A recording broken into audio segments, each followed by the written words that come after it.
小乌跑到稻谷堆里面捡虫子了。这些稻谷是刚刚割下来的，看它捡什么虫子。捡一些臭屁虫，还有一些蝗虫。收割机收割稻谷的时候，把一些虫子都收割进来了。这稻谷堆里面很多小蝗虫，都叼不下了，还在叼。先叼回去喂小鸟了。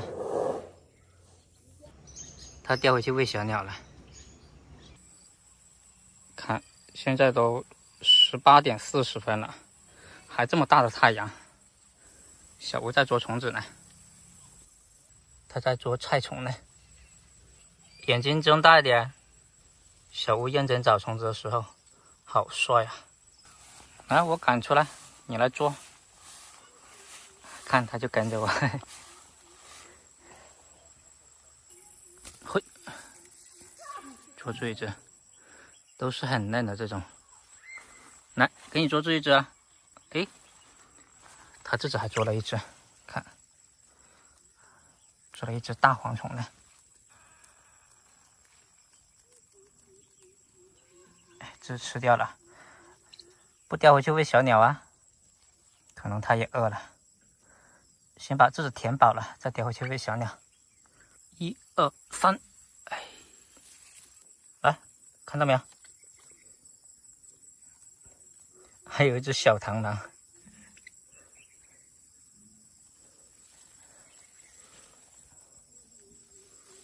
很多网友问了，为什么我的8哥放养它不飞走？怎么样放养它才不会飞走？就是要多跟它互动，多带它去捉虫子。我就经常带小乌出来捉虫子，跟它一起捉虫子，所以它就很亲我，不会飞走。跑了，这小的它不要，它要大的是吧？哎，跑了。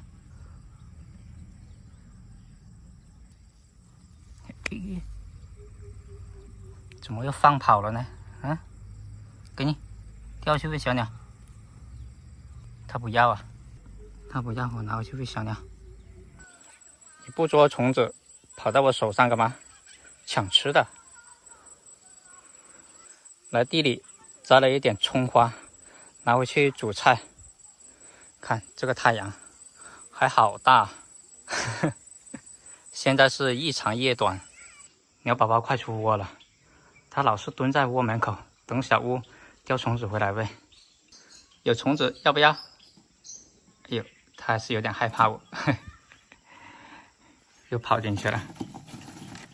哎呦，吃鸟了，这么怕我。看到我就像看到猫一样，这么怕我。给你吃的，这么怕我干嘛？来，给它吃的，它还不要。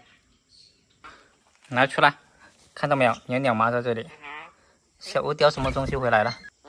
又是叼的小田螺，福寿螺。你好。它叼的东西还说话呢。它喂给小鸟吃了。它捉福寿螺回来喂小鸟。福寿螺的壳子应该是补钙的，很有营养，但是容易感染寄生虫。说来也奇怪，上一窝也看到它喂了，但是小鸟没有感染寄生虫，它感染了。吃了它，放到它嘴里它还吐出来。对了，吃了它。我不吃鸟的，不用怕我。这只小家伙也想跑出来了。来，回去吧。这么怕我。